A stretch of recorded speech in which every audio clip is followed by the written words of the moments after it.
করে আমাদের গ্রুপে সেই বিষয়গুলো এখানে রয়েছে। ঠিক আছে? গ্রুপে আমাদের এই স্লাইডগুলো দেওয়া আছে।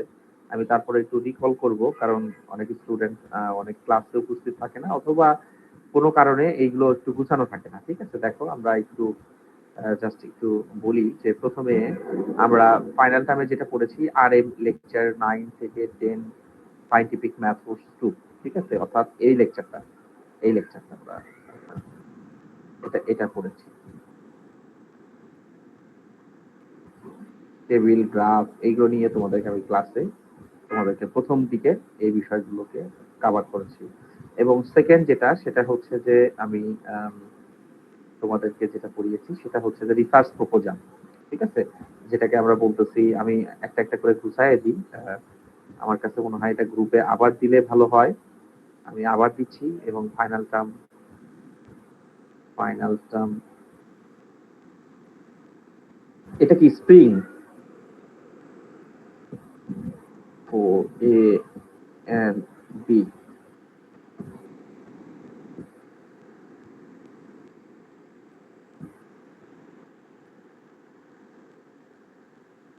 এরপরে হচ্ছে তোমার রিসার্চ প্রপোজাল, এরপরে তোমার থিসিস প্রপোজাল, থিসিস প্রপোজাল না, এরপরে তোমার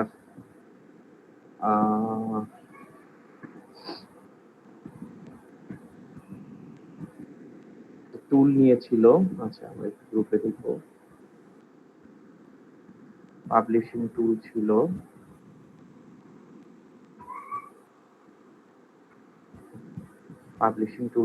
এবং পাবলিশিং টেকনিক্যাল আর্টিকেল।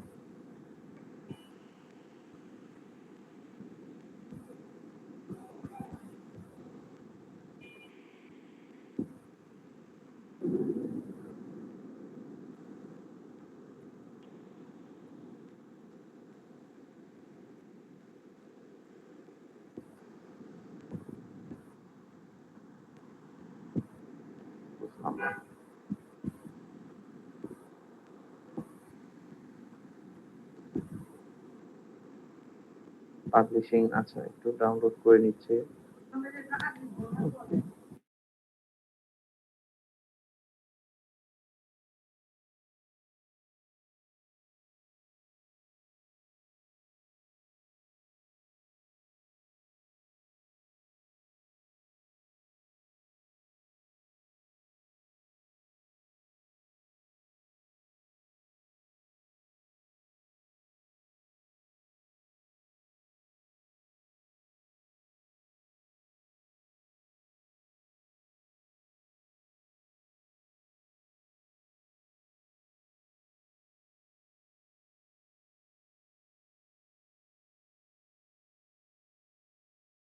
আচ্ছা, তোমরা মনে হয় দেখছো, তাই না? সো দেখো, এই যে এই 5টা আমরা স্টাডি করেছি। এই 5টা, একটা হচ্ছে research proposal, thesis writing, scientific method 2, publishing technical article, এবং আমাদের টুলস ফর রিসার্চ। ঠিক আছে? এগুলো নিয়ে আমাদের লেকচার দেওয়া আছে, এবং লাস্ট টাইমে এগুলো নিয়ে বেশ আমি তোমাদেরকে কথা বলেছি, তাই না? এগুলো নিয়ে কথা বলেছি, এবং এখানে অনেকগুলো স্লাইড আছে, যে স্লাইড গুলো আমি তোমাদেরকে অলরেডি আমি কভার করেছি। এগুলো নতুন কিছু না, একদম নতুন কিছু না। এই যে তোমার আমি বলি, এখানে ওনারা বলছে যে পেপার সাবমিশন আমরা একটু গো থ্রু করি, মানে পুরো ডিটেলসে না, যেহেতু এগুলো তোমাদেরকে লাস্ট ক্লাসে আমি কথা বলেছি, তারপরেও আমি মনে করি একটু গো থ্রু করে দেন হচ্ছে তোমাদের কিছু গাইড। স্যার, হ্যাঁ বলো। লেকচার 17 আমাদের এই সেকশনে তো পড়ানো হয়নি। কোনটা 17? জি স্যার, 17 এখনো আমাদের পড়ানো অনলাইন হয়নি। ক্লাসে তো পড়াইছি। না স্যার, এটা পড়ানোর কথা ছিল গত ক্লাসে। আমরা বিভিন্ন রকম টুলস নিয়ে কথা বলতে গিয়ে আপনি ওটা পড়াননি। স্যার অনলাইন ক্লাসে পড়ানো হয়েছে। হ্যাঁ, অনলাইন ক্লাসে পড়ানো হয়েছে। তুমি কোথা থেকে বলছো? সেকশন বি তে না এ থেকে বলছো? স্যার আমি এ থেকে বলতেছি, কিন্তু এটা পড়ানো হয়েছে আসলে, এটা আমি জানতাম না, আমি টুলসটা জানতাম। হ্যাঁ, টুলটা নিয়ে, টুলস এর পরেই তো এটা নিয়েই তো বাকিটুকু কথা বলছি। টুলস তো পড়াইছি হচ্ছে 30 মিনিটস তো না, less than 30 minutes. Okay sir, ঠিক আছে তারপরে স্যার, তো আমি এটা এটা নিয়ে কথা দেখতেছি স্যার। বলছি এই জন্য। আচ্ছা আচ্ছা, এরপরে তো এটা নিয়েই বলছি যে রিসার্চ আর্টিকেলে তোমার জার্নালের নাম দিলাম, ডাটাবেজের নাম দিলাম, তোমার সার্চ দিলা, জার্নাল গুলো কিভাবে খুঁজে বের করে, কনফারেন্স জার্নাল, এগুলোই তো বললাম তোমাদেরকে লাস্ট ক্লাসে, তাই না? এটাই আর কি। জি স্যার। হ্যাঁ, ওইটাই একটু আমরা আসলে এটা গো থ্রু করি নাই, মানে স্লাইডটা, এইগুলোকে আমি আমার মতো করে বলছি। এখন আমরা এটা একটু দেখি যে আমরা আসলে এখানে কি কি কন্টেন্টস আছে। আমরা ডিপে যাব না, কারণ কথা রিপিট হবে প্রচুর, এবং এখানে রিপিটেড অনেক ইনফরমেশন আছে। আমরা জাস্ট ভিউ করব, ঠিক আছে? যে আমরা ওগুলো কভার করে দিচ্ছি না লাস্ট ক্লাসে। যদি কভার না করে থাকি দেন আমরা এটাই করব। সেকশন বি এবং সেকশন এ দুইজনকেই বলছি, দুইজনকেই লেকচার করানো হয়েছে, ঠিক আছে? এবং আমি জাস্ট একটু বলি, রিসার্চ পাবলিকেশনটা কি আমরা অলরেডি জেনে গেছি, তাই না? যে আমাদের একটা গবেষণাপত্র, যেটা হচ্ছে যে কোনো জার্নালে সাবমিট করতে হয় এবং এটা রিভিউ হয়, রিভিউ হওয়ার পরে সেটা পাশ করলে সেটা পাবলিশড হয়, স্বাভাবিক। এবং এটা একটু কঠিন কাজ, এই জন্য দেখো পেপার একসেপ্টেড হইতে গেলে দেখো তোমার কতগুলো অবস্টাকল এখানে রয়েছে। দেখো সবাই কি তোমার রামদা অথবা চাকু বিভিন্ন কিছু নিয়ে তার মানে রিভিউ আছে, অর্থাৎ তোমার পেপারটাকে এরা আসলে অনেক ভুল ধরবে, ভুল ধরার পরে তারপরে পেপারটা একসেপ্ট হবে, ঠিক আছে? সো দেখো পাবলিকেশন নিয়ে অলরেডি অনেক কথা বলেছি যে আমরা যখন কোনো পেপার লিখবো পাবলিশ করতে হয়, পাবলিশ করতে গেলে আমাদের রিসেন্ট পেপার বা ফিল্ড গুলো থেকে টপিক সিলেক্ট করে দেন হচ্ছে আমাদের রিসার্চ আর্টিকেল পাবলিশ করতে হয়, এখানে তাই বলছে, ঠিক আছে? তার মানে বলছে বিফোর পেপার করার জন্য আগে দেখতে হবে যে লিটারেচার রিভিউ কি। এগুলো নিয়ে তোমাদের ক্লাসে অনেকবার কথা বলেছি যে আমাদের টপিক খুঁজে বের করতে গেলে আগে লিটারেচার ঘাটাঘাটি করতে হবে, লিটারেচার থেকে বেস্ট টপিকটা বের করে রিসেন্ট কাজ, সেই ফিল্ডের রিসেন্ট কাজগুলো পড়তে হবে, এইভাবে আমরা পাবলিকেশনে যেতে পারি। মোটিভেশন ফর রাইটিং, আসলে ব্যাপারটা হচ্ছে যে আম, আমাদের প্রত্যেকটা রিসার্চের ক্ষেত্রে সাধারণত ভালো আউটপুট দেখাইতে গেলে অবশ্যই আমাদের সেই বিষয়ে ডোমেন নলেজটা জানতে হবে। এবং প্রত্যেকটা রিসার্চ আর্টিকেলের জন্য আমরা লাস্ট টাইমে বিভিন্ন ধরনের টুলের কথা বলেছি, যেগুলো ডকুমেন্টেশনের জন্য খুব হেল্পফুল হয়। এবং এছাড়াও দেখা যাচ্ছে আমার কোনো রিসার্চ বা গবেষণাপত্রের রেজাল্ট, অ্যাচিভমেন্ট, সাইন্টিফিক কন্ট্রিবিউশন এটা অন্য কাছে শেয়ার করতে হয়, ঠিক আছে? বা শেয়ার থাকে যেটা বিভিন্ন ওয়েবসাইট অথবা আমাদের জার্নাল পেপার অথবা কনফারেন্স পেপার থ্রুতে আমরা পেয়ে যাই, ঠিক আছে? এবং দেখা যাচ্ছে যে একটা রিসার্চ আর্টিকেলে আমি রিসার্চ করছি না, অন্যজনও কাজ করছে, তো দেখা যাচ্ছে যে অন্যজন যে কাজটা করেছে আমি সেটাকে নেক্সট ইমপ্রুভ করেছি, ঠিক আছে? এভাবে আমরা কাজ করতে পারি, অর্থাৎ আমাদের নলেজ এবং আমাদের আইডিয়া, আমাদের এই স্কিলস, এগুলোকে কাজ করে আমাদের এক্সিস্টিং নলেজ গুলোকে আমরা নেক্সট লেভেলে ইমপ্রুভমেন্টে নিয়ে যেতে পারি বা অ্যাডভান্সমেন্ট করতে পারি, ঠিক আছে? এভাবে আমরা করতে পারি। এটা হচ্ছে তোমার আইডিক্যালি মানে আইডিয়া অনুযায়ী। আর যদি প্র্যাকটিক্যালি করতে চাই তাহলে সেটার জন্য অবশ্যই আমাদের রিসার্চ ফান্ডিং দরকার, অর্থাৎ আমরা গবেষণা করতে গেলে আমাদের ল্যাব দরকার, গবেষণা দরকার, রিকগনিশন দরকার যে তুমি কাজ করছো, তুমি আরএ না টিএ, আমি কাজ করছি, আমি টিচার কিনা বা আমি রিসার্চ অ্যাসিস্ট্যান্ট কিনা বা আমি পোস্ট ডক কিনা, এরকম দরকার আছে। আমি রিসার্চ করব, আমার আসলে রিসার্চ করলে কোনো বেনিফিট আছে কিনা, আমি মানি পাবো কিনা বা আমি জব পাবো কিনা, ঠিক আছে? অথবা রিসার্চ করলে স্যারের আন্ডারে কাজ করলে স্যার থেকে রিকমেন্ডেশন লেটার পাবো কিনা, আমি এটা থেকে কোনো ডিগ্রি পাবো কিনা, এই জিনিসগুলো অবশ্যই আমাদের প্র্যাকটিক্যালে ইফেক্ট থাকতে হবে। অর্থাৎ যদি আমি আইডিয়া অনুযায়ী বলি তাহলে এক্সিস্টিং নলেজটাকে ইমপ্রুভ করতে হবে, এক্সিস্টিং কাজগুলোকে নেক্সট লেভেলে নিয়ে যেতে হবে। আর যদি প্র্যাকটিক্যালি বলি সেই কাজগুলো করার ফলে আমি আসলে কি পাচ্ছি, সেটাই হচ্ছে প্র্যাকটিক্যালি। অর্থাৎ আমাদের ফান্ডিং পেতে হবে, অর্থাৎ দেখা যাচ্ছে যে আমি গবেষণা করতেছি, আমি তোমাদের প্রথম ক্লাসগুলোতে বলেছি যে আমরা রিসার্চ করি, পাবলিকেশন করি, এগুলোতে আমরা কোনো আসলে টাকা পাই না, ঠিক আছে? একটা লেভেল পরে এটা একটা দায়িত্ব হয়ে যায়, এই জন্যই আসলে রিসার্চ করে। হ্যাঁ, কিছুটা বেনিফিট আছে, সেটা হচ্ছে যে এটা আমাদের প্রোফাইলে অ্যাড হয়,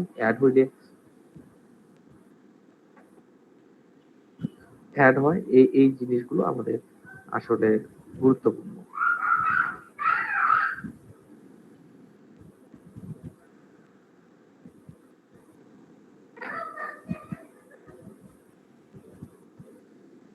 এই জিনিসগুলো আসলে গুরুত্বপূর্ণ। আর রিসার্চ করলে সাধারণত রিকগনিশন দরকার হয়, যে আমি আসলে কোথায় কাজ করছি, বা এখানে কাজ করলে রিকমেন্ডেশন পাবো কিনা, বা এখান থেকে কাজ করে জব পাবো কিনা, বা হায়ার স্টাডিজে যাইতে পারবো কিনা, ঠিক আছে? রাইটিং এর জন্য আসলে নিউ আইডিয়া দরকার আছে, ভালো ডাটা সেট দরকার আছে, এবং তুমি রিভিউ করতে হবে ওল্ড ফ্যাক্ট অর্থাৎ লিটারেচার গুলো, এবং নতুন কোনো আইডিয়া জেনারেট করতে হবে। এবং রিসার্চের জন্য একটা মাইলস্টোন ঠিক করতে হবে, এবং কিভাবে প্রবলেম সলভ করব সেই জিনিসগুলো থাকতে হবে। এবং আমি যে ডোমেইনে কাজ করব সেটা হচ্ছে গ্রাউন্ড ব্রেকিং, অর্থাৎ সেই ফিল্ডে আমার একটা ভালো আইডিয়া থাকতে হবে, ঠিক আছে? আমার দেখা যাচ্ছে আইডিয়া ফিক্স করতেছি, বাট সেটা হচ্ছে যে বেশি টিপে আমি যাইতে পারবো না, ঠিক আছে?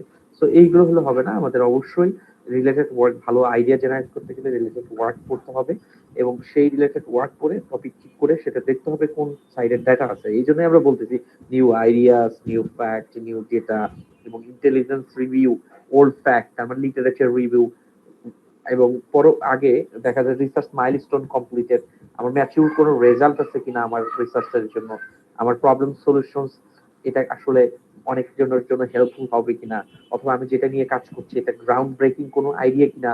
এই জিনিসগুলো আমাদেরকে একটু খেয়াল রাখতে হবে, তাহলে আমরা দেখা যাচ্ছে যে মোটিভেটেড হইতে পারবো যে আমি নতুন টপিক নিয়ে কাজ করছি, হ্যাঁ আমি তো ডাটা সেট পেয়ে গেছি।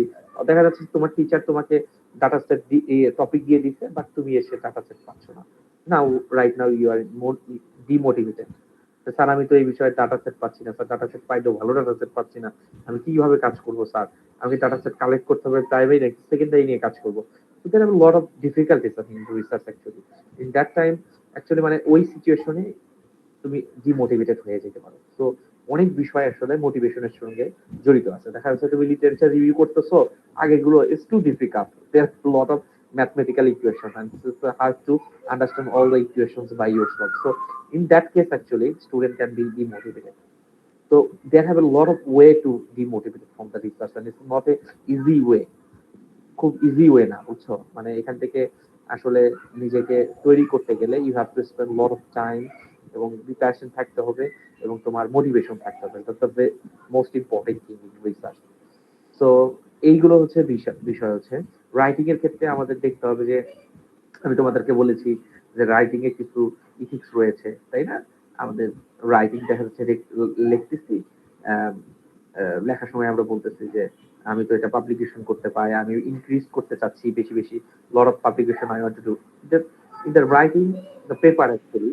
তোমাকে যে জিনিসগুলো কনসিডার করা উচিত না সেটা হচ্ছে যে স্যার আমি তো লাস্ট ক্লাস তোমাদের বলেছি যে বি সেকশনকে বলেছি, এ সেকশনকে না, যে 30টা কনফারেন্স পেপার করেছে, অনেক student publish 30 research article in Bangladesh conference. Actually they have nothing impact, maybe 1 and 2 conference in Bangladesh conference is also okay for you, but 30টা পাবলিকেশন করে ফেললো বাংলাদেশি কোনো একটা কনফারেন্স, যদি সেটা খুব ভালো কনফারেন্স না হয় অ্যাকচুয়ালি এটা তোমার প্রোফাইলকে ডিগ্রেড করবে। So don't increase your publications by count, actually increase your publication by quality. Do you understand? বুঝতে পারছো তানভীর? তো it's very focus on the quality not a quantity. Okay, এই বিষয়গুলো আমাদের একটু বলতে হবে। সো এইগুলো নিয়ে তোমাদেরকে কথা বলেছি যে what type of paper actually we can publish in general, conference paper and research article and literature paper, but there are different types of technical paper. এইগুলো নিয়ে তোমাদের অন্য ক্লাসগুলোতে কথা বলেছি যে review paper you can submit, short communication you can do it, analysis, research paper, opinion, এত দরকার নাই, case study report, thesis publication, book chapter conference. তো most important thing actually review paper number 1, second হচ্ছে short communication number 2, third হচ্ছে research paper. Generally আমাদের স্টুডেন্টরা যেগুলো publish করতে পারি বা আমরা পাবলিশ করি সবগুলো করা যায়, বাট এগুলো খুব কমন রিসার্চ পেপার। সেকেন্ড হচ্ছে কেস স্টাডি অর রিপোর্ট, মানে 4th, 5th হচ্ছে তোমার বুক চ্যাপ্টার, আর 6 হচ্ছে কনফারেন্স পেপার। থিসিসও তুমি পাবলিশ করতে পারো, বিভিন্ন জায়গায় রিপোর্টে এটা রাখা যায়, বাট বুক চ্যাপ্টার পাবলিশ করতে পারবো এবং কনফারেন্স পেপার পাবলিশ করতে পারবো। তো এইগুলো হচ্ছে বেসিক্যালি আমাদের টেকনিক্যাল পেপার, যেগুলোকে আমরা basically we can publish in the web portal, অর্থাৎ জার্নালে, কোনো কনফারেন্সে, কোনো বুক চ্যাপ্টার আকারে, ঠিক আছে, বা কেস স্টাডি রিপোর্ট আকারে বা শর্ট কমিউনিকেশন আকারে জার্নালে পাবলিশ করতে পারি। এগুলো নিয়ে ডিটেলস পড়ার দরকার নাই। শর্ট কমিউনিকেশন কি? শর্ট কমিউনিকেশন হচ্ছে একটা ছোট একটা পার্ট, যেটা রেজাল্ট থাকে, ছোট ইনভেস্টিগেশন থাকে, ছোট হাইপোথিসিস থাকে, এটা ভেরি শর্ট ওয়েতে 2 এবং 3 পেজে এটা সাধারণত জার্নালে পাবলিশ করা হয়, ঠিক আছে? এটা আসলে লেন্থটা ডিফাইন করা থাকে না, বাট এটা আসলে খুবই ছোট হয়, টেকনিক্যাল পেপারের মতো। Conference paper proceeding, I talk many thing about things, তাই না? তোমাদের লাস্ট ক্লাসগুলোতে কথা বলেছিলাম না কনফারেন্স নিয়ে। কনফারেন্স কি? এটা টাকা পে করতে হয়। প্রসিডিং গুলো কোথায় পাবলিশ হয়? হয়তো IEEE তে পাবলিশ বেশি হয়, ACM এ পাবলিশ হয়। এটা শর্ট পেপার হয়, 6 থেকে 7 পেজ হয়। কনফারেন্স পেপারে যে সবাই কি বসে থেকে এটা প্রেজেন্ট করে, ব্যাপারটা এক্সপেক্ট করে এবং রিভিউতে পাঠানো হয়, তাই না? এইগুলো তোমাদেরকে আমি অলরেডি বলেছি। এখানে বলছে বেনিফিট কি? বেনিফিট হচ্ছে যে তুমি কনফারেন্স পেপার থেকে শর্টে একটু ওয়েট করো।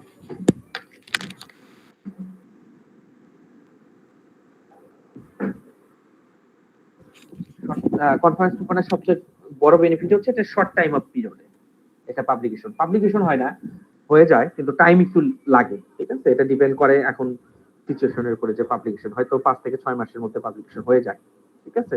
আর কনফারেন্স পেপার হচ্ছে লেস প্রেস্টিজিয়াস, মানে এটা আসলে ভুল কথা, লেস প্রেস্টিজিয়াস না, কারণ এই কথাটা লিখেছে হচ্ছে এইটাই কারণে যে আমাদের মোস্ট অফ দ্য কনফারেন্স হচ্ছে নতুন, কিছু প্রেস্টিজিয়াস কনফারেন্স আছে যেমন আমি বলতে পারি যে IEEE, এটা আর্টিফিশিয়াল ইন্টেলিজেন্স এর সিবিপিআর, the most মানে prestigious conference in the world in the domain of computer science, and you can, if you can publish paper in this conference actually you can go anywhere in the world, তুমি যে কোনো জায়গায় এটা চাইতে পারবা, ঠিক আছে। Very prestigious conference, very acceptable conference.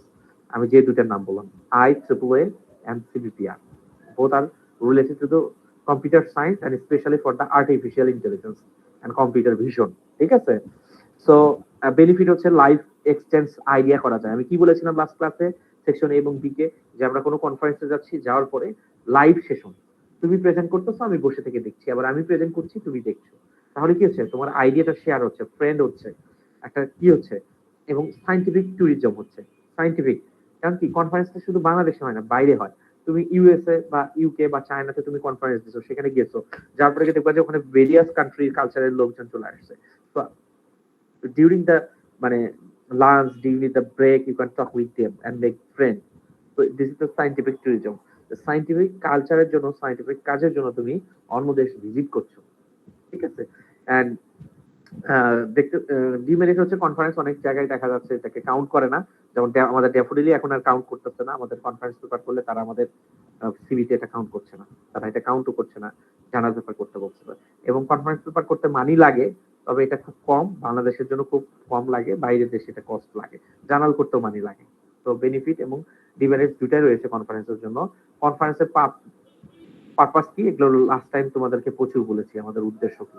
শোনো, এগুলো মুখস্থ করার দরকার নাই এত, কনফারেন্স কি এই বিষয়গুলো জানবা, ঠিক আছে।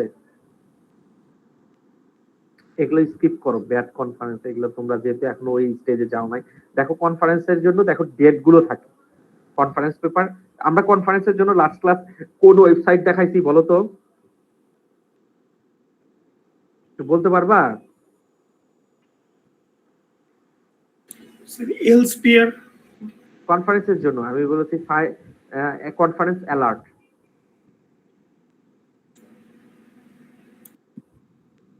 কনফারেন্স অ্যালার্ট, বুঝতে পারছো? কনফারেন্স অ্যালার্টে আমরা কি করতে পারি,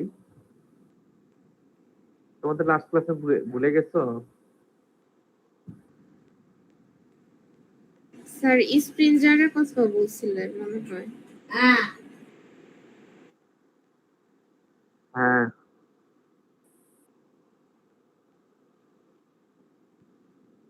ইয়েস ইয়েস, রাইট। আমরা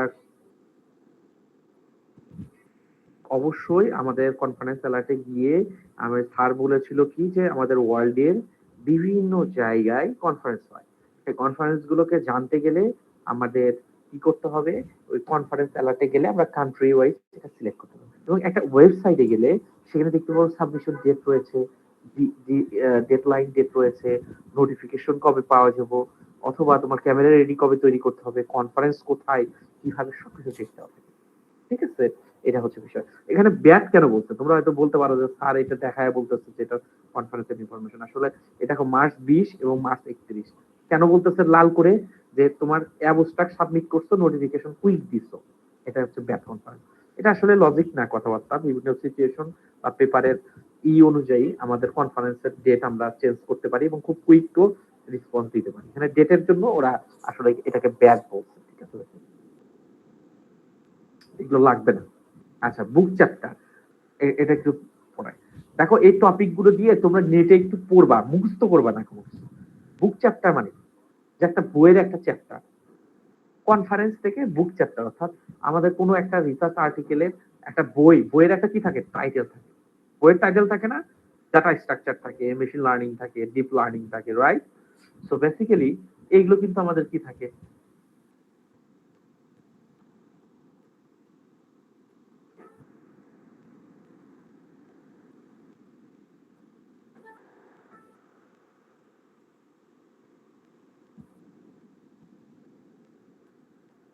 কি থাকে সাধারণত বুক চ্যাপ্টার একটা বইয়ের নাম থাকে এবং বইয়ের নামে প্রত্যেকটা চ্যাপ্টার থাকে। এখন কি করে এই বুক চ্যাপ্টার এগুলোকে কেন বলা হয় পাবলিকেশন? যে ধরো আমাদের মতো যারা লোক আছে তারা স্প্রিঞ্জার ইলভিয়ার থেকে বুক চ্যাপ্টার কল করে নিয়ে আসে, কল করে একটা টাইটেল দিয়ে, ধরো health care AI as example, আমি জাস্ট এক্সাম্পল বলছি। এই টাইটেলে আমি এবং আমাদের 2-4 জন স্যার মিলে এটা কল করে নিয়ে আসবো, নিয়ে এসে তোমাদেরকে সবাইকে বলবো যারা টিচার আছে স্টুডেন্ট আছে, আচ্ছা বুক চ্যাপ্টার দাও। তার মানে কি যে হেলথ কেয়ার ইন এআই এর এই টাইটেলের আন্ডারে তোমরা যে কোনো একটা বুক চ্যাপ্টার লিখতে পারো, যে তুমি লিখতে চাও machine learning with AI in Bangladesh perspective health care sector as example. এই টাইটেলে তুমি একটা কি বুক চ্যাপ্টার লিখছো, লিখা সাবমিট করছো, একসেপ্ট হইলে ওইটা ওই বইয়ে চলে যাবে। এটা কি বলা হয়? বুক চ্যাপ্টার পাবলিকেশন। আমার কথা বুঝতে পারছো? তার মানে এটা one kind of research article, one kind of conference পেপারের মতো একটা স্টাইল চলে আসে, বাট ওয়ান পেজে, ওয়ান কলামে। ঠিক আছে, এটা বুক চ্যাপ্টার। ঠিক আছে, structure of the scientific engineering paper, এগুলো নিয়ে আমরা অলরেডি কথা বলেছি। লিটারেচার রিভিউ থাকে, রিসার্চ মেথড থাকে, রেজাল্ট থাকে, ডিসকাশন থাকে, এগুলো নিয়ে নতুন কিছুই বলার নাই, তাই না? আমরা থিসিস পেপারে এগুলো বলেছি। দেখো একটা টেকনিক্যাল পেপারে কি কি কনটেক্সট থাকে, এটা একদম তোমাদের কাছে নতুন না। টাইটেল থাকে, অথর ডেজিগনেশন, ইমেল অ্যাড্রেস, এগুলো কই থাকে বলো তো? অথর, ইমেল অ্যাড্রেস, অ্যাফিলিয়েশন, এটা দেখছো কোথাও? দেখছো যে পেপারের টাইটেলের নিচে এগুলো ইনফরমেশন থাকে? রেসপন্স করো একটু। জি স্যার। দেখছো তো মাহবুব, তাই না? একটা রিসার্চ আর্টিকেল ওপেন করলেই কিন্তু ওই টাইটেলের নিচে সব ধরনের ইনফরমেশন থাকে। তোমরা কি এটা জানো? আচ্ছা তোমাদেরকে একটু দেখাই। আমি তো তোমাদের এটা দেখার কথা, তাই না? এইগুলো জিনিস তো ভেরি কমন। আমি জানি না যে আমার আদার স্টুডেন্টরা জানে কিনা, এগুলো তো জানতে হবে।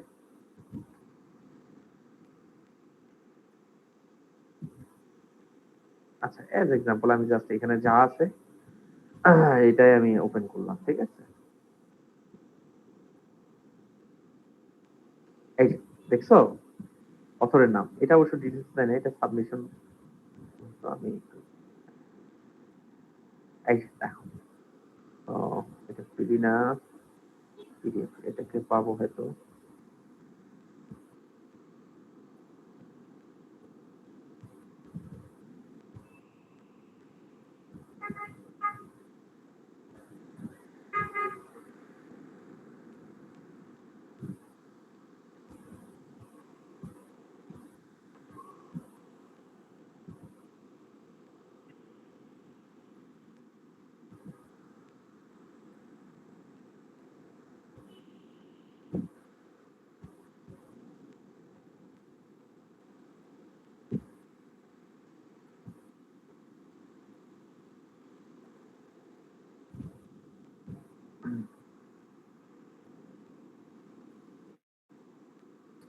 এই যে দেখো, প্রফেসর টাইটেলের পরে অথর নেম, তাদের ইমেল অ্যাড্রেস এবং তারা কোথায় থেকে। এই একটা কোম্পানি থেকে, এটা একটা ইউনিভার্সিটি। এই ইউনিভার্সিটির নাম শুনছো? এই যে পোলাপান, কথা বলতে হবে, কথা না বললে হবে না। না স্যার, এটা নাম শুনে। নাম শুনো নাই তাই না? এই যে Yes, sir. শুনছো, শুনো নাই তাই না? কত ওয়ার্ল্ডের কততম? 17। 70। 70 আর তোমরা নাম শুনোনি নাকি? তাহলে কেমনে কি হইলো? এটা কিউএস র্যাঙ্কিং তে 17, এটা টাইম হায়ার, এই দুটাকে আমরা একসেপ্ট করি। হ্যাঁ, তোমরা সবাই জেনে রাখো, একটু জেনে রাখো। অনেক সময় আমরা ইউনিভার্সিটি র্যাঙ্কিং নিয়ে মানুষের সাথে কথাবার্তা বলি, ফ্রেন্ডদের সাথে বলি, তোমাদের কলিগদের সাথে বলা হয় তো স্যার ইউনিভার্সিটি র্যাঙ্কিং এর তো অনেক ধরনের র্যাঙ্কিং সাইট আছে, কোনটাকে স্যার আমরা একটু বেশি প্রায়োরিটি দিব? এই দুটো ডেটাবেসকে, কিউএস র্যাঙ্কিং এবং টাইম হায়ার এডুকেশনকে তোমরা ট্রাস্ট করতে পারো। ঠিক আছে, বেসিক্যালি এটা রিপোর্টেড। তাহলে 2026 অনুযায়ী এর র্যাঙ্কিং হচ্ছে 17, টাইম হায়ার এডুকেশনে এর র্যাঙ্ক হচ্ছে 12। তো তাহলে জানতে হবে না ওয়ার্ল্ডের একটা ইউনিভার্সিটি প্লেস হচ্ছে 12, সেই ইউনিভার্সিটিটার নাম আমি জানি না, জানতে হবে, রাইট? তোমরা জানলে তোমাদের ফিউচারে যখন পড়াশোনা করতে যাবা তখন তোমাদের জন্য সুবিধা হবে, রাইট? এই ইউনিভার্সিটিতে কে পড়ালেখা করছে জানো? শি জিনপিং, মানে চাইনিজ প্রেসিডেন্ট এখানে পড়ালেখা করছে, বাই দ্য ওয়ে। এই যে দেখো, আমরা এটা নিয়ে কথা বলতেছিলাম। তো দেখো এই অ্যাবস্ট্রাক্ট কতটুকু লিখতে হয়, আমি বলেছিলাম 200 থেকে 250 ওয়ার্ডে, ঠিক না?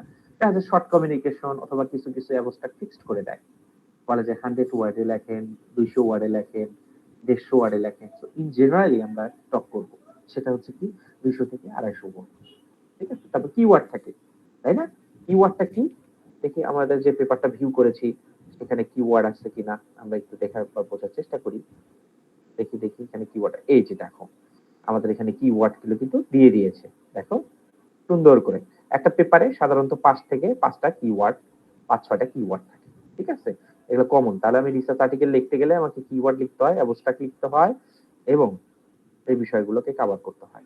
এবং introductions, literature review, method, result analysis, implementation, conclusion, future work, এই জিনিসগুলো থাকে, তাই না? তো এইগুলো স্ট্রাকচার তো তোমাদের কাছে নতুন না, এগুলো রিপিটেড করছে। একটা পেপারেও যে স্ট্রাকচার থাকে অলমোস্ট সেটা একটা থিসিসে থাকে, একটা প্রপোজালও অলমোস্ট থাকে। প্রপোজালে প্রপোজ করা থাকে যে সেটা রেজাল্ট থাকে না, আমি এমন কাজ করতে চাচ্ছি। থিসিসে সেটা পুরা লিখতে হয়, পেপারে সেটা পুরা লিখতে হয়, আমি এটা করে ফেলেছি, আমি এটা করছি, আমি এটা অ্যাচিভ করছি, আমি এটা রিচিভ করেছি। I have receive, I have generated, I have achieve, এই জিনিসগুলো আমাদেরকে লিখতে হয়। ঠিক আছে, তার মানে আমরা বুঝতে পারলাম যে একটা পেপারের জন্য এই এই আইটেম গুলো থাকে। ঠিক আছে, রাইটিং গাইডলাইন, এগুলো তোমাদের বেসিক, এত কিছু তোমাদের পড়ার এগুলো দরকার নাই। ঠিক আছে, আমরা সাধারণত ওই যে বলেছিলাম যে তোমাদের যখন থিসিস পেপারটা দেখাইছিলাম তখন কিন্তু বলে দিছি এই এই সেকশন থাকে, এই পার্টে এটা লিখতে হয়, এখানে তোমার সিম্বল থাকে, লিস্ট অফ টেবিল থাকে, লিস্ট অফ ফিগার থাকে। ঠিক আছে, উপরে পার্টে কন্টেন্টস থাকে, sub type, sub section, sub section, এই বিষয়গুলো কিন্তু থাকে, তাই না? সো আমাদের থিসিস, রিসার্চ আর্টিকেল পেপারের জন্য এক্সাক্ট ফরম্যাট থাকে। তাহলে আমি একটা পেপারের জন্য কি সফটওয়্যার দিয়ে আমরা পেপার রাইটিং করি বলতো, ফরম্যাটিং করি? ক্লাসে পড়াইছি, কিন্তু আগের ক্লাসে পড়াইছি, বলো। স্যার ওভারলিফ হ্যাঁ, ম্যাট্রিক্স। ওভারলি। তার মানে আমাদের কোনো একটা জার্নালে স্পেসিফিক জার্নাল লিখে সার্চ দিলে সেটার একটা ফরম্যাট পাওয়া যায়। দেখো, আমি তোমাদেরকে যদি বলি যে স্যার আমার তো একটা রিসার্চ আর্টিকেল লিখেছি, স্যার আমি আসলে এলসবিআর একটা জার্নালে সাবমিট করতে চাচ্ছি স্যার। তো জার্নালের নাম হলো ধরো ম্যাথোস, ম্যাথোস এলসবিআর ওভারলি। স্যার আমি তো এই জায়গায় সাবমিট করবো স্যার আপনার সাথে। তাহলে দেখো, এটা কিন্তু একটা কমন একটা টেমপ্লেট রয়েছে এলসবিআর এর, কমন একটা টেমপ্লেট রয়েছে। আমরা যে কমন টেমপ্লেটটা দেখিয়েছি, দেখো কমন একটা টেমপ্লেট রয়েছে। তার মানে এলসবিআর এ কোনো জার্নালে যদি সাবমিট করতে চাই, এলসবিআর এর কতগুলো জার্নাল আছে? অনেকগুলো জার্নাল আছে, তাই না? আমরা যদি লিখে দিতে স্প্রিঞ্জার, স্যার স্প্রিঞ্জারে জার্নাল লিস্ট, এমনি লিখলে জার্নাল লিস্ট, এই যে journal A to Z journal, এই যে দেখো কত জার্নাল রয়েছে এ নামে। তারপরে হচ্ছে তোমাকে বি তে তুমি দিতে পারবা, এইভাবে এইভাবে তুমি জার্নাল গুলোকে বের করতে পারবা। ঠিক আছে, দেখো বি দিয়ে কত জার্নাল আছে। এখন বুঝো যে কত জার্নাল রয়েছে। এখন মনে করছো স্যার এলসবিআর একটা দেখাইলেন, তাহলে স্প্রিঞ্জার একটা দেখাইলেন, এলসবিআর জার্নাল লিস্ট, তাহলে এলসবিআর এর গুলো দেখেন স্যার। আমি তো স্যার পাবলিশ করতে চাচ্ছি, জার্নাল বাই সাবজেক্ট, দেখো এখানে সুন্দর করে তুমি। তারপরে স্যার আমি তো রিসার্চ করি হচ্ছে আহ, আমি তো রিসার্চ করি computer science, computer science, computer সায়েন্সের এলসবিআর এর সব জার্নাল গুলো আমাকে একটু একটু দেখান। ঠিক আছে, research publication, welcome publication, tool to find the author, এই সবগুলো জার্নালের নাম এখানে দেওয়া আছে। দেখো এই যে গ্রাফিক্স, তারপরে হচ্ছে image processing, computer vision intelligence, integration, সবগুলো জার্নালের নাম, এখানে নিউরাল নেটওয়ার্ক, সবগুলো দেওয়া আছে। ঠিক আছে, তো এইভাবে কিন্তু আমি আমাদের জার্নাল গুলোকে খুঁজে বের করতে পারি। তো এইটাই আমাদেরকে এনারা বলার চেষ্টা করছে যে রাইটিং অনুযায়ী আমাদের রাইটিং গুলোকে কি করতে হবে। গাইডলাইন হচ্ছে যে জার্নালের একটা ফরম্যাট থাকবে, কনফারেন্সের একটা ফরম্যাট থাকবে, থিসিসের একটা ফরম্যাট থাকবে, ওভারলিপে লিখবো, কোন কনটেক্সটের পরে কোন কনটেক্সট আসবে সেইগুলো আমাদেরকে লিখতে হবে। এগুলো দরকার নাই। ফিগার্স, লিস্ট অফ ফিগার্স, আমরা জানি ফিগার মানে কি, ছবি, তাই না? আমাদের কনফারেন্স পেপার, তোমাদের একটা লাস্ট ক্লাসের আগের ক্লাসে অনলাইনে একটা ক্লাস নিয়েছিলাম টুলস এর আগে, থিসিস রাইটিং। এখানে কিন্তু সুন্দর করে বলা আছে থিসিস এর কোনটার পরে লিস্ট অফ ফিগার, থিসিস এর মধ্যে ফিগার থাকে, টেবিল থাকে, তাই না? এটা জানো? রিসার্চ আর্টিকেলের মধ্যে ফিগার থাকে, টেবিল থাকে, এটা তো জানো নাকি? এবং সেগুলো কি দিতে হয়, লেবেলিং লিখতে হয়, টেবিলের কন্টেক্সট দিতে হয়, টেবিলের নাম্বার দিতে হয়, ভিতরে ভ্যালু দিতে হয়, টেবিলের একটা স্পেসিফিক স্টাইল থাকে, সেই জিনিসগুলো আমাদেরকে দিতে হয়। ফিগারের ক্ষেত্রেও তাই, তারা ফিগারের নিচে কি লিখতে হয়, ফিগার 1 কনটেক্সট হচ্ছে এটা, ঠিক আছে। সো এটা হচ্ছে ব্যবহার। এই যে ফিগার, বিভিন্ন ধরনের ফিগার দেখো, আবার কোনো কোনো জায়গায় লেখা থাকে ডিপিআই, কোন কোন জার্নাল কি বলে জানো, বলে যে ইমেজ দাও, জেপিজি দাও, পিএনজি দাও, পিডিএফ দাও, they have a lot of requirements. DPD দাও, ডিপিআই 200 দাও, 300 দাও, 600 দাও, যত ডিপিআই দিবা তোমার ইমেজ কোয়ালিটি তত ইনক্রিজ হবে। সো জার্নাল হবে স্পেসিফিক, জার্নাল হবে স্পেসিফিক রিকোয়ারমেন্ট আছে। কিছু জার্নাল আছে যে পেপারের ভিতর ছবি দিয়ে দিলে হয়, কিছু জার্নাল আছে একটা একটা করে ছবি তাকে দিতে হয়, দেয়ার রিকোয়ারমেন্টস। তো আমাদের থিসিসের ক্ষেত্রে ফিগার থাকবে, টেবিল থাকবে, যে টেবিল থাকবে দেখো, এগুলো কিন্তু নতুন না। টেবিলে কি থাকে, টেবিল নাম্বার থাকে, টেবিলের উপর টাইটেল থাকে এবং টেবিলের কি ভ্যালু থাকে, ঠিক আছে। এটা হচ্ছে বিষয়। এই যে টাইটেল, আমাদের টেবিলে অবশ্যই টাইটেল থাকতে হবে, তাই না? আচ্ছা, টাইটেল এগুলো হচ্ছে রিসার্চ আর্টিকেল, এগুলো পড়ার কিছু নাই। আমাদের রিসার্চ আর্টিকেল একটা টাইটেল থাকে, টাইটেলটা খুবই সিম্পল হইতে হবে, সিগনিফিকেন্স হইতে হবে, ফিল্ড ওরিয়েন্টেড হইতে হবে, রিসার্চ ডিরেক্টেড ওরিয়েন্টেড হবে, কনসাইজ হইতে হবে, ঠিক আছে। টাইটেলটা কি, রিসার্চ টাইটেলটা পড়লে যেন আমরা বুঝতে পারি। সো এগুলো আমি রিপিট করবো না, এগুলো অসংখ্যবার তোমাদেরকে বলছি, অ্যাবস্ট্রাক্ট কি, কিওয়ার্ড কি, আজকে না, এগুলো থিসিসের ক্ষেত্রেও আছে, ঠিক আছে। অ্যাবস্ট্রাক্টের স্ট্রাকচার কি, পেপার সেকশন, এগুলো নিয়ে তোমাদের একই সেকশন দেখো, problem, organization, propose method, experimental result, design, conclusion, explore এবং রেফারেন্স। Not new. ইন্ট্রোডাকশন, ইন্ট্রোডাকশনে কি লিখতে হয় এগুলো তোমাদের অসংখ্যবার বলেছি, নতুন করে বলা কিছু নাই। মেথডে কি লিখতে হয় এগুলো তোমাদেরকে বলেছি আমি। সিমুলেশন স্টাডি মানে তুমি তোমার কোড দিয়ে, সফটওয়্যার দিয়ে তুমি কি করবা, রেজাল্ট জেনারেট করবা তোমার ইয়ের জন্য, তাহলে তো ভ্যালু জেনারেট হবে না।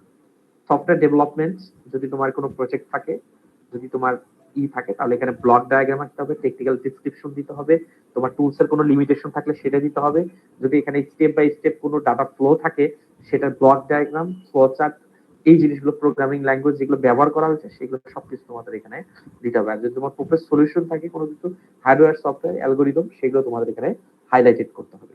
সফটওয়্যার ডেভেলপমেন্টের কনটেক্সটে যে টেকনিক্যাল ব্যাকগ্রাউন্ড বা হার্ডওয়্যার রিলেটেড ইনফরমেশন গুলোকে আমাদের এখানে দিতে হবে।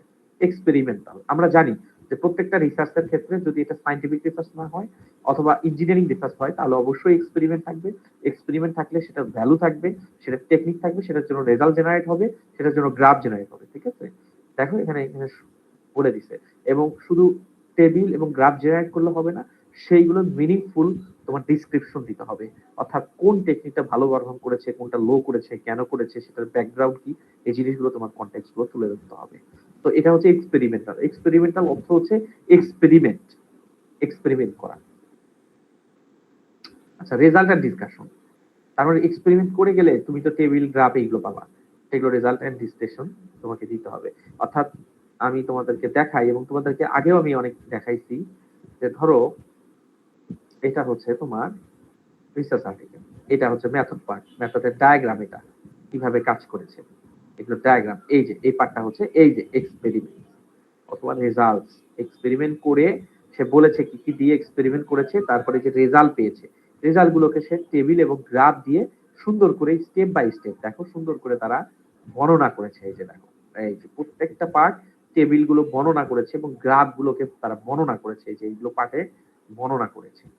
তার মানে কি, রেজাল্ট করলে বিভিন্ন ওয়েতে আমাদেরকে এক্সপেরিমেন্ট করতে হয়, এক্সপেরিমেন্ট করার পরে আমাদের এই রেজাল্ট গুলো আমরা জেনারেট করতে পারবো, ঠিক আছে। লাস্টে হচ্ছে রেফারেন্স পার্ট থাকে, এগুলো তোমাদেরকে আমি আগে প্রচুর এগুলো বলেছি। ডিসকাশন কোন কোন পেপারে থাকে, কোন কোন পেপারে থাকে না। কনক্লুশন মাস্ট, কনক্লুশনটা কিছুটা replication of abstract, fully same না। কনক্লুশনে অবশ্যই তোমার কনক্লুশন আনতে হবে এবং তুমি কি পাইছো সেই জিনিসগুলো বর্ণনা করতে হবে, ঠিক আছে, স্টেপ বাই স্টেপ। অ্যাকনলেজমেন্ট, অ্যাকনলেজমেন্টটা কি জিনিস আমি তোমাকে বলি। অ্যাকনলেজমেন্ট থেকে এখানে পেপারগুলোতে, আমাদের পেপারগুলোতে দিই আমরা, ধরো কোথাও থেকে যদি এই যে অ্যাকনলেজমেন্ট, অ্যাকনলেজমেন্ট এটা বলতে হবে যে তোমার এই পেপারটা আসলে যদি কোনো স্পেশাল কোনো অ্যাকনলেজ করতে চাও কাউকে, কোনো পার্সনকে, কোনো ফান্ডিং এজেন্সিকে, তাহলে সেটা তুমি লিখে দিতে পারো। এখানে বলছে যে চায়নার ন্যাশনাল সায়েন্স ফাউন্ডেশন থেকে এটাকে ফান্ডিং করছে এবং সেই ফান্ডিং এর আইডিটা দিয়ে দিছে, অর্থাৎ এই পেপারে পাবলিকেশন ফিটা এই ফান্ডিং এর দেয়, এটা সে অ্যাকনলেজ করছে,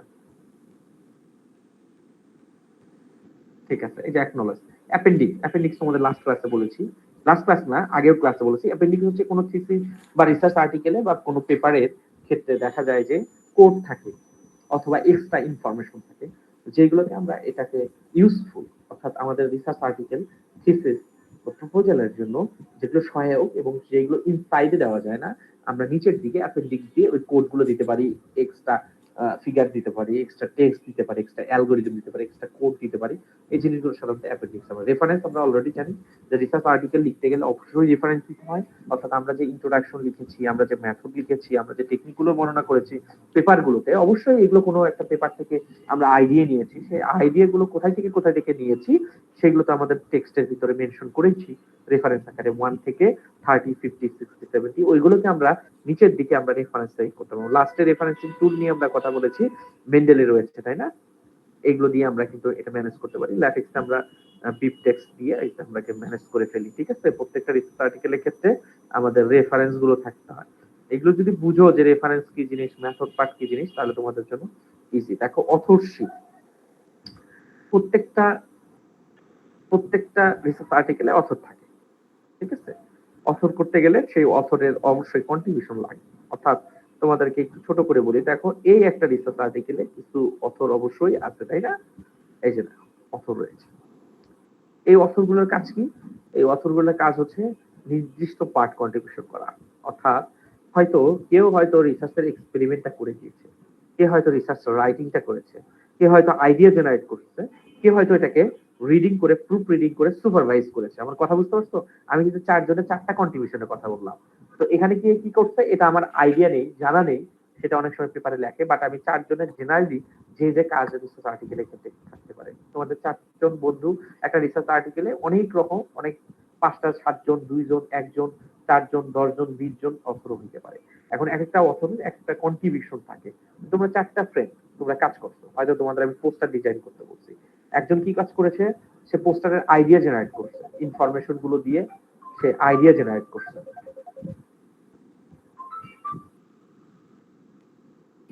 ইনফরমেশন দিয়ে আইডিয়া জেনারেট করেছে, ঠিক আছে? আরেকজন কি করেছে, সে এক্সপেরিমেন্ট করেছে, he is good at coding, so he done actually experimental part. And another boy is very good at writing, he did the writing of paper, সে রাইটিং করে ফেলেছে। এন্ড অ্যানাদার হচ্ছে he is very senior than you all of them, and he is good, মানে mentor.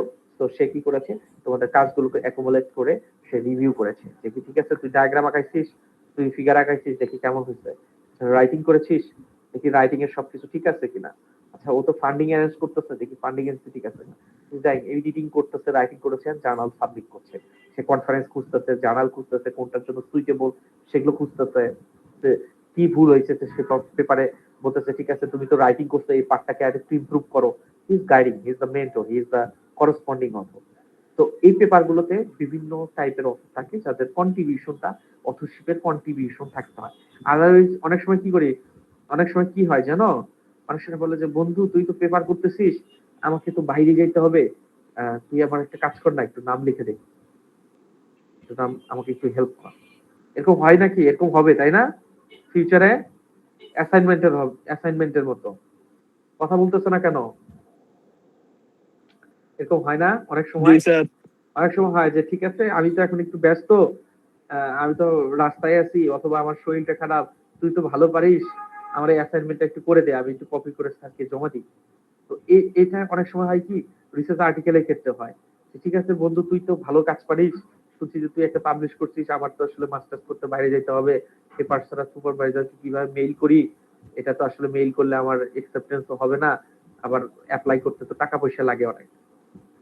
তো তুই একটা কাজ কর, তুই তোর পেপার করতেছিস, আমাকে এক জায়গায় নাম দিয়ে দে, যেখানে এক জায়গায় দিলেই হবে।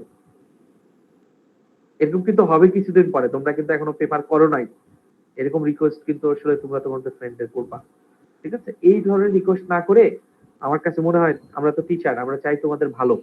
এখন এই ভালোটা তোমাদের কতটুকু ভালো লাগে, এটা আসলে স্টুডেন্ট থাকা অবস্থায় কতটুকু বুঝো, এটা একটা বিষয়, ঠিক আছে? আমরাও স্টুডেন্ট ছিলাম, আমরা জিনিসগুলো ফিল করি আসলে।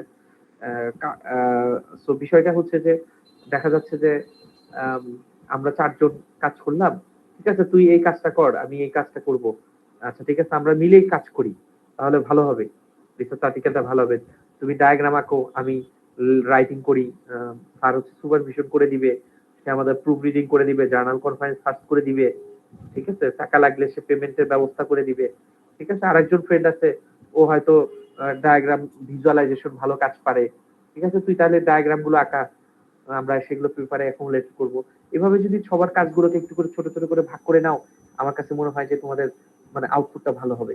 একজনের পক্ষে ভালো আউটপুট দেওয়া সম্ভব না, সবাই মিলে কাজ করতে হয়, এই জন্য রিসার্চ হচ্ছে কোলাবোরেটিভ ওয়ার্ক। তো এখন থেকে এমন একটা ফ্রেন্ড সার্কেল করে তোলো যারা তোমাকে এভাবে সাপোর্ট দিবে, ঠিক আছে, এখন থেকে। এবং এখন থেকে না, অনেক দেরিও হয়ে গেছে, আমি চাই যে কোনো কাজের আবার দেরিও নাই, স্টার্টিং করলেই নিউ, কোনো সময় শেষ হয়নি, সময় সামনে আরো আছে। তো এখন থেকে এমন কোনো ফ্রেন্ড তৈরি করো যারা তোমাকে এইগুলোতে হেল্প করবে, যে কোনো না কোনো বিষয়ে এক্সপার্ট। মানে সবাইকে যে এক্সপার্ট হতে হবে বিষয়টা তা না। তুই তো কোড পারিস না, আচ্ছা ঠিক আছে, তুই একটু ইমেজের কাজ শেখ, তুই ডাটা ভিজুয়ালাইজেশন কর, তুই আমাদের এরকম টেবিল জেনারেট হবে, এখান থেকে এটা গ্রাফ, এটার জন্য কোড দরকার নাই, এই কাজটা কর। তো এইরকম কাউকে ক্রিয়েট করে ফেলো যেটা তোমাকে লাইফে সাপোর্ট দিবে। ও দেখবা যে একসময় ভালো কোথাও চলে গেছে, ও তখন তোমাকে বলবে আচ্ছা তুই তো তাহলে রাইটিং কাজটা ভালো পারিস, আমি তো ছবিটা আঁকাইতে পারি ভালো, তো তুই আমার এখানে মাস্টার্স করতে আসলে দুজন মিলে কাজ করতে পারবো ভালো। মানে একটা, মানে তুমি তোমার ডিমান্ডটা ক্রিয়েট করো, তোমার তোমার নিডসটা মানুষের মধ্যে ক্রিয়েট করতে শিখো, ঠিক আছে। দেখবা যে কোনো কিছু দরকার হলে যে ভালো পারে সলভ করতে পারে তাকে আমরা ডাকি, যে হ্যাঁ ঠিক আছে ও তো কোড পারতেছে। আরেকজন বলে ও তো ডিজাইনের কাজ ভালো পারে, ও তো রাইটিং এর কাজ ভালো পারে, ও আবার ভালো আইডিয়া জেনারেট করতে পারে, ও আবার ভালো কথা বলতে পারে, ঠিক আছে। তোমরা এই ধরনের কিছু একটা খুঁজে বের করো, এমন বন্ধুকে খুঁজে বের করো যেটা তোমাকে, তোমাদেরকে সাপোর্ট দিবে, যেন ওরা তোমাকে নিয়ে যেতে পারে কোথাও, তুমি যেন ওদেরকে নিয়ে যেতে পারো কোথাও। তোমার নিডসটা ক্রিয়েট করো মানুষের কাছে, তাহলে তুমি, তোমার জন্য ভালো হবে, ফিউচার তোমার জন্য ভালো হবে। আমরা তোমাদের ভালো চাই, আর তোমরা ভালো করলে আমাদের জন্য খুবই ভালো, আমরা হ্যাপি হই। কারণ তোমরা দেখা যাচ্ছে গ্রাজুয়েট হয়ে যাওয়ার পর আমাদের ফেসবুক প্রোফাইলে থাকো, থাকলে আমরা তোমাদের অ্যাচিভমেন্ট গুলো দেখতে পারি, হয়তো নক দেওয়া হয় না, কিন্তু অ্যাচিভমেন্ট গুলো দেখতে পারি, তখন কিন্তু ভালো লাগে। তো এই জিনিসগুলো তোমরা একটু ট্রাই করো যে ধরে রাখার জন্য। আমরা কানেক্টেড থাকবো, কানেক্টেড থাকলে আমরা তোমাদের সাকসেস গুলো, আমার হিস্টোরি গুলো পেয়ে যাবা, তোমরা তোমাদের হিস্টোরি, তোমাদের ফ্রেন্ডের হিস্টোরি গুলো পাবা। এগুলো খুবই একটা ভালো একটা বিষয় আর কি। তো আমি চাই যে আমার স্টুডেন্টরা সবাই ভালো করুক, ভালো কোথাও যাক, সবাই ভালো জায়গায় যাবে, কেউ হয়তো একটু আগে যাবে, কেউ হয়তো একটু পরে যাবে, বাট সবাই ভালো জায়গায় যাবে ইনশাল্লাহ। তো এটা হচ্ছে বিষয়। আর রিসার্চ আর্টিকেল আসলে এই কোর্সটা তোমাদের ক্ষেত্রে হয় কি, যে এটা কোর্স তো জেনারেল একটা কোর্স না, যে ধারাবাহিক ধরো ধরো আমি সি পড়াইছি, সি প্লাস পড়াইছি, জাভা পড়াইছি, তারপর ফ্রেমওয়ার্ক পড়াইছি, কনসিস্টেন্সি থাকে না। এটা নতুন কোর্স, বিভিন্ন অবস্টাকল চলে আসে, এই ছুটি, ঈদের ছুটি, বিভিন্ন অনলাইন ক্লাস, এগুলোর একটা অবস্টাকল থাকেই সবসময়, এটা তোমরা জানো। তো সেইগুলোকে ওভারকাম করে সাবজেক্টটাকে একটু ভালোবাসতে হবে। আর এই কোর্সটাতে হয় কি, যে এখনই যে তুমি, আমরা তো প্রচুর থিওরি পড়াইতে হয়, প্র্যাকটিক্যালও পড়াই আমরা, যে প্রপোজাল লিখতে হয়, থিসিস লিখতে হয়, পেপারে এরকম স্ট্রাকচার থাকে, যেহেতু একটা শর্ট সেমিস্টার থাকে, টাইম কম থাকে, এগুলোতে একটু টাইম ইনভেস্ট করলে তোমরা বুঝবা। এবং কোর্সটা শেষ হওয়ার পরে ফিউচারে যদি কেউ কোনো কাজ করতে চাও, তাহলে আমাকে রিচ করতে পারো, ঠিক আছে, যে স্যার আমি তো এই পেপারে এটা বুঝতেছি না, বা পেপারের স্ট্রাকচার কি, বা আমি তো স্যার মেইল করেছি এই প্রফেসরকে, স্যার আমি রেসপন্স করব কেমন করে, অথবা স্যার এই তো পেপার পড়তে বলছে আমি কিভাবে পড়বো, এই বিষয়গুলো কানেক্টেড থাকলে তোমাদেরকে আশা করি গাইড করতে পারবো, ঠিক আছে। দেখো অথরশিপ গেল, এগুলো এগুলো এত ডিটেলস এর দরকার নাই, স্কিপ করতে পারো। পেপার সাবমিশন, আমি লাস্ট ক্লাসগুলোতে কথা বলেছি যে জার্নাল পেপারে আমরা সাবমিট করতে পারি, কোনোটা ওপেন অ্যাক্সেস থাকে, কোনোটা ক্লোজ অ্যাক্সেস থাকে, অর্থাৎ সাবস্ক্রিপশন থাকে। দেখা যাচ্ছে ওপেন অ্যাক্সেসে দিলে তাদেরকে আমাদের টাকা পয়সা দিতে হয়, একসেপ্ট হলে তাদেরকে টাকা পে করতে হয়, তখন তারা জার্নালে পাবলিশ করে। আর ক্লোজ অ্যাক্সেস অথবা সাবস্ক্রিপশনটা কি, তাদেরকে কোনো টাকা দিতে হয়, আর আমাদের পেপারটা তারা সেল করে, ঠিক আছে, তাদের ওয়েবসাইটে দেয়। এসবিআর, স্প্রিঞ্জার সবাই তাই করে। যে জার্নাল গুলো দেখাইলাম, ওই জার্নালে কোনোটা সাবস্ক্রিপশন থাকে, ক্লোজ অ্যাক্সেস, কোনোটা থাকে open access. Open access submit করলে কি হয়, আমাদেরকে টাকা পে করতে হয়, তাহলে পেপারটা ওপেন থাকে, তুমি ডাউনলোড করতে পারবা ইজিতে আমার পেপারটা, ঠিক আছে, সবাই পড়তে পারবে। আর যদি আমরা টাকা পে না করি, ওরা যদি ওদের সাইডে দিয়ে থাকে, তাহলে ওরা সেল করবে এটা, প্রত্যেকটা পেপার। এটাই হচ্ছে বিষয়। আচ্ছা, এগুলো জানার দরকার নাই। মেজর রিভিশন আসলে কেন আসে, প্রথম কথা হচ্ছে যে তোমার পেপারে যদি কন্ট্রিবিউশন না থাকে, তোমার পেপারে যদি নোবেলিটি না থাকে, অর্থাৎ ইনোভেশন না থাকে, নিউ আইডিয়া না থাকে, তোমার রাইটিং যদি খারাপ হয়, তোমার রেজাল্ট, ওই যে তোমার যে এক্সপেরিমেন্ট করছো রেজাল্ট যদি ভালো না হয়, তোমার গ্রাফ ভিজুয়ালাইজেশন না ভালো হয়, রেজাল্ট যদি তোমার যেটা এক্সপেরিমেন্ট করছো সেটাকে ফুটিয়ে তুলে না দিতে পারো, তোমার প্রবলেম যদি নতুন না হয়, প্রবলেম যদি আইডেন্টিফিকেশন না করতে পারো, সলিউশন যদি ভালো না হয়, ম্যাটেরিয়ালস বা প্রপোজ পাবলিকেশন যেটা আছে পোর অর্গানাইজেশন যদি হয়, অর্থাৎ তুমি পেপারটাকে এমন করে সাজাইছো যেটা দেখতে ভালো লাগছে না, পড়ছে ভালো লাগতেছে না। তো এই বিভিন্ন বিষয়ে আসলে কারণে পেপারটা রিজেক্ট হতে পারে। ঠিক আছে, জার্নাল সিলেকশনের জন্য আমরা কি কাজ করব, যে ওই যে তোমাদেরকে বললাম যে এলসবিআর, স্প্রিঞ্জিয়ার, তারপর Oxford university, Cambridge university, nature, তারপর Willy, there are a lot of publisher actually. You can search journal, specific journal based on the subject domain, and তুমি এটাও সার্চ করতে পারো। লাস্ট ক্লাসে কি বলেছি, Q1 Q2 impact factor, Q1 Q2 Q3 Q4, তাই না? এছাড়াও জার্নালে ইম্প্যাক্ট ফ্যাক্টর থাকে। ইম্প্যাক্ট ফ্যাক্টর কি প্রথম দিকে ক্লাসগুলোতে তোমাদের বলেছিলাম, তোমরা হয়তো ভুলে গেছো যে স্যার আমার তো সিজি হচ্ছে 3.5, তাহলে আমি কি বুঝি যে তুমি তো ভালো স্টুডেন্ট, গুড স্টুডেন্ট, তাই না? তার মানে কি তোমাকে এটা একটা সাময়িক একটা প্যারামিটার, এই প্যারামিটার চেঞ্জ হইতে পারে। জার্নালের একটা প্যারামিটার আছে, স্যার আমি তো জার্নালে 4 ইম্প্যাক্ট ফ্যাক্টর একটা জার্নাল করে ফেলছি, তার মানে তোমারটা Q1, স্যার আমার তো 1 ইম্প্যাক্ট ফ্যাক্টর জার্নাল, এটা মনে হয় Q3, মানে এরকম একটা প্যারামিটার, যেটা কি আমরা ইম্প্যাক্ট ফ্যাক্টর বলে থাকি, যে জার্নালের গুরুত্ব। জার্নাল সিলেকশন, তুমি ডোমেন অনুযায়ী জার্নাল সিলেক্ট করতে পারো, এগুলো মুখস্থ কিচ্ছু নাই, তোমাদের ক্লাসে যেমনি বলছি এমনি আর কি। ইম্প্যাক্ট ফ্যাক্টরের জার্নালের একটা স্কোর, যেটা তোমার সিজি একটা স্কোর, জার্নালের একটা স্কোর, যেটা থেকে আমরা বুঝি যে আমার স্টুডেন্ট ভালো, জেনারেল ভাবে আর কি। সিজি বেশি হলে সে ভালো, সিজি কম হলে যে সে কিছু জানে না, বিষয়গুলো তা না। বাট ইন জেনারেল পার্সপেক্টিভে আসলে আমাদের প্রেক্ষাপটে কাউকে স্কোরিং করতে হয়, সেই পার্সপেক্টিভে যে যাদের সিজি ভালো তাদেরকে আমরা ধরে নিই he is the punctual, CG যাদের লো তারা ধরে নিই যে আমরা হয়তোবা তার কোনো মিস্টেকস আছে, অথবা সে হয়তো অ্যাটেন্টিভ না, এটাই আর কি, তাছাড়া এর বেশি কিছু না। ইমপ্রফেক্টেড ক্যালকুলেশন এগুলো দরকার নাই, এগুলো জানার দরকার নাই, তোমরা কিছু করতেছো না। জানার ক্লাসিফিকেশন, এই যে Q1 Q2 Q3 এগুলো বলেছি, এই যে স্কোপাস ডাটাবেজে বলেছি, ঠিক আছে? তো এইটাই এটাই লেকচার, আর এগুলো তোমাদের দেখতে হবে না, এগুলো এত কিছু ওভারভিউ করার দরকার নাই। ঠিক আছে, রিভিউটা কি, জার্নালটা সাবমিট করলে, এটা সাধারণত আমরা রিভিউতে পাঠাইতে হবে, তাই না? রিভিউয়ার এটাকে রিভিউ করে, রিভিউ করে যদি এটা একসেপ্ট হয় তাহলে একসেপ্ট, আর যদি রিভিশন দরকার হয় তাহলে রিভিশন করতে হবে, এটাই আর কি। ঠিক আছে, এইগুলো আর এত কিছু দেখতে হবে না, বেসিক ভাবে দেখবা। দেখো স্লাইড অনেক বেশি। এখন কথা হচ্ছে, আমি তোমাদেরকে একটা কথা বলি, ধরো তুমি ক্লাসে অ্যাটেন্ড নাই, বা আমার স্টুডেন্ট অ্যাটেন্ড নাই, তার কাছে কিন্তু এই স্লাইডটা এত বড় মনে হবে, এত কনটেক্সট মনে হবে।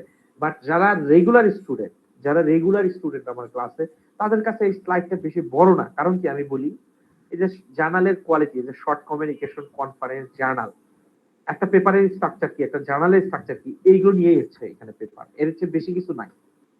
অনেক কিছু রিপিটেড আছে, এই যে যেমন এগুলো রিপিটেড, এগুলো নিয়ে আমরা review, short paper, opinion paper, এগুলো প্রথম মিড টার্মে পড়েছি। একটা জার্নালে কনফারেন্সে কি থাকে, টাইটেল থাকে, তারপরে হচ্ছে অথর নামের অ্যাফিলিয়েশন থাকে, এটা কনফারেন্স পেপার, জার্নাল পেপার, কনফারেন্সের প্রসিডিং এর ব্যাড কি, গুড কি, ঠিক আছে? এই জিনিসগুলো নতুন না কিন্তু। এই যে তারপর পাবলিকেশন, বুক চ্যাপ্টার, এটা তো বুঝাই দিলাম। একটা সায়েন্টিফিক পেপারের কি কি স্ট্রাকচার থাকে, এটা কিন্তু প্রপোজাল বুঝে যাই, একটা থিসিসের যা কনটেক্সট থাকে, একটা পেপারও তাই কনটেক্সট থাকে, এগুলো তো রিপিটেড ইনফরমেশন। তারপর টাইটেল কি, টেকনিক্যাল পেপার কোন, এটাও রিপিটেড, সবই রিপিটেড। এই যে টেবিল, গ্রাফ, ইকুয়েশন, আমরা অলরেডি জানি যে ফিগার কি জিনিস, তাই না? আমরা গ্রাফ জেনারেট করতে পারি, ঠিক আছে? গ্রাফগুলোর নাম্বার দিতে হয় এবং সেটা শর্ট ডিসক্রিপশন দিতে হয়, নিচে ফিগার 1 2 3 লিখা। ইকুয়েশন থাকে সাধারণত কোনো ম্যাথমেটিক্যাল ইকুয়েশন থাকতে পারে, কোনো, যেমন আমাদের মেশিন লার্নিং এর সবগুলো ম্যাথমেটিক্যাল ইকুয়েশন, সিম্বল থাকতে পারে, এগুলো ইকুয়েশন নাম্বার দিতে হয় সিকোয়েন্সিয়ালি। তো এই বিষয়গুলো থাকে, এই যে ফিগার। তো এগুলো মুখস্থের কিছু না, এগুলো বুঝার। একটা পেপার ওপেন করলে সবকিছু তোমরা পাওয়া যাবা। এখানে দুইটা জিনিস ফোকাস করছে, একটা রিসার্চ আর্টিকেলের স্ট্রাকচার কি, সেকেন্ড হচ্ছে এগুলো কোথায় পাবলিশ করা যায়, দ্যাটস ইট। এর ভিতরে কিচ্ছু নেই। একটা রিসার্চ পেপারে কি কি থাকে, টাইটেল থাকে, অথর নাম থাকে, অ্যাফিলিয়েশন থাকে, কিওয়ার্ড থাকে, অ্যাবস্ট্রাক্ট থাকে, introduction, literature review, method part থাকে, রেজাল্ট পার্ট থাকে, conclusion, feature work, acknowledgement, reference. এবং এর সাইডে কি থাকে, ফিগার থাকে এবং টেবিল থাকে। এবং ফিগার এবং টেবিলের টাইটেল থাকে, নিচে টাইটেল থাকে, টাইটেল লিখতে হয়। আর টেবিলের এবং ফিগারের বর্ণনা রেজাল্ট পার্টে লিখতে হয়। এই। আর কোথায় কোথায় পাবলিশ করা যায়, জার্নাল এবং কনফারেন্স। কোথায় পে করা যায়, ব্যাথ কনফারেন্স কি, কোথায় কনফারেন্স খুঁজে পাবো, জার্নাল কোথায় খুঁজে পাবো, সাবজেক্ট অনুযায়ী সাবমিট করলে সেটা পিয়ার রিভিউতে যায়, কোনটা ওপেন অ্যাক্সেস, কোনটা ক্লোজ অ্যাক্সেস, এই জিনিসগুলো তোমাদের কভার করেছে। এর চেয়ে বেশি কিছু না। তো যারা রেগুলার তাদের জন্য ইজি হবে, আর যারা রেগুলার না তাদের জন্য একটু কঠিন হবে। কারণ রেগুলার তাদের জন্য ইজি হবে, কারণ আমাদের পেপারের স্ট্রাকচার, থিসিসের স্ট্রাকচার, প্রপোজালের স্ট্রাকচার একই। আমরা নেক্সট ক্লাসে যারা আমরা আসবো যখন, তখন অবশ্যই তাদের যাদের পিপিটি, তোমরা একটু তানভীর একটু নক দিবা, হ্যাঁ? আর 2 ক্লাসের সিআর আমাকে একটু নক দিবা হচ্ছে রবিবারে অফিস টাইমে নক দিবা। আমি তোমাদের কিছু পিপিটি পোস্টার প্রেজেন্টেশন তোমাদেরকে দিয়ে দিব, ঠিক আছে? অথবা ফ্রাইডে নক দিলে ভালো হবে। ফ্রাইডেতে আমি অবশ্য কম্পিউটারে বসবো বাসায়। ফ্রাইডেতে একটু কষ্ট করে নক দিবা, আমি দেখি 2-1টা পোস্টারের ডিজাইন তোমাদের দিতে পারি কিনা। তোমাদের পোস্টার গুলোকে একটু সাজাইতে হবে, এবং লাস্ট ক্লাসে গুলোতে যারা প্রেজেন্ট ছিল তারা জানো যে আমাদের ফুলে পোস্টার প্রেজেন্টেশন হয়। এই পোস্টার প্রেজেন্টেশনে আমরা অ্যাটেন্ড করতে চাই, আমার স্টুডেন্টরা অ্যাটেন্ড করতে চায়, আমি চাই যে আমার স্টুডেন্টরা অ্যাটেন্ড করুক, এবং তারা অ্যাটলিস্ট মানে ফার্স্ট সেকেন্ড থার্ড না হলেও তারা অ্যাটেন্ড করে জানুক। আমরা চেষ্টা করব কোনো জায়গায় আসলে সত্যি কথা বলতে যে অ্যাটেন্ড করলে মানুষ কেন বলে যে কোনো জায়গায় অ্যাটেন্ড করাটাই মেইন কথা, মানে অ্যাচিভ করতে হবে ফার্স্ট থেকে, এটার ব্যাপার না। কারণ দেখো, তুমি যখন পোস্টারটা সাবমিট করবা তার আগে পর্যন্ত তুমি জানো না পোস্টার প্রেজেন্টেশনে কি হয়, তোমার এক্সপিরিয়েন্স কি, তুমি আরো 10টা পোস্টার দেখতে পারবা। মানে that actually you need in this stage actually. After that, তুমি যখন লার্নিং করে ফেলছো, তুমি কেন অ্যাচিভ করতে পারতেছো না তখন কিন্তু জেনে যাবা। তো এটাকে তুমি পরবর্তীতে কাজে লাগায় নেক্সট পোস্টার প্রেজেন্টেশনে যে কোনো ওয়ার্ল্ডে অ্যাটেন্ড করতে পারো, যে আমার কি ল্যাকিং ছিল, আমি কেন পাই নাই পোস্টার প্রেজেন্টেশন।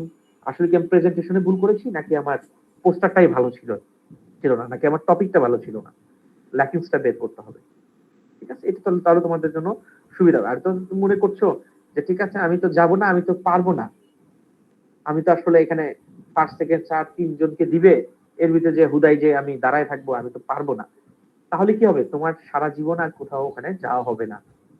আর তুমি গেলে তুমি ওখান থেকে শিখতে পারবা, এনভায়রনমেন্ট থেকেও শিখা যায়। আমি চাই আমার স্টুডেন্ট গুলো শিখুক, জানুক। ফেল হইতে হবে, ফেল না হলে তো তুমি সামনে আগাইতে পারবা না। এটা হচ্ছে বিষয়, হ্যাঁ? ভয় পাওয়া যাবে না, জয় করতে হবে। ঠিক আছে সবাই, তোমরা ভালো থাকো। লেকচার এতটুকুই। আর একটা কাজ করো, ওই তানভীর, তুমি রেকর্ডিংটা দিও। রেকর্ডিংটা যদিও আসলে আজকে কোনো ফর্মাল ক্লাসের মতো না, অনেক কথা বলছি সাইডে, তারপরেও তোমরা দাও, আমি এটা গ্রুপে দিয়ে দিব, 2টা গ্রুপে। অনেক স্টুডেন্ট ক্লাসে থাকে না হয়তো বিভিন্ন কারণে, নেক্সট ক্লাসে তারা যেন ই করে। হ্যাঁ, সবাই ভালো থাকো তাহলে। আই অ্যাটেন্ডেন্স আমি অ্যাটেন্ডেন্স কি এখানে দিয়ে দিবা? আইডি সবাই দিতে চাচ্ছ নাকি? স্যার বৃষ্টির কারণে অনেকে জয়েন হতে পারে নাই, সবারটা যদি কাইন্ডলি দিয়ে দিতেন ভালো হইতো স্যার। না, সবাইকে দিয়ে দেন স্যার। নাবিল একটা ভালো কথা বলছে এতদিনে, কি বলো নাবিল? স্যার নাবিল, এই তানভীর রেকর্ড বন্ধ করো। এই নাবিল, তোমাকে কিন্তু ওই যে সিআর এর